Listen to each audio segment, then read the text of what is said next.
18 vjeçe unë ojta me këtë vetë, që atë ditë ka qenë shumë xheloz, kam punuar jetën, ofendo, boj, pije, umar, se thash, e unë nga që kam qenë dhe vajzë të thash e gjallë, mirë me shkollë, gjuhën e dija në Itali e kështu, a i vetëm këtë dashur, nuk lodhesh vetëm në punë, më thosh mua, aty, vetë edhe në vend tjetër me lekë, që unë s'kam patur as shoqe në jetë, jo më shok, shoqe.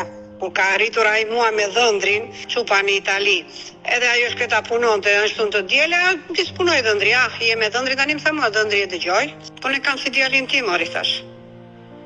Është, do të thënë edhe në rrjetet familjare bëhet xheloz për vllain e tij kur thona për çka? Por ai kjo që nga sëmundje. Edhe vi në shtëpi ku tërbonte shtëpia, i them po nuk e ke gatuar ato. Më thot mua je njëmur nga poshtat? Aty e kam shtytur të thash, ka ja nuk mundesh më.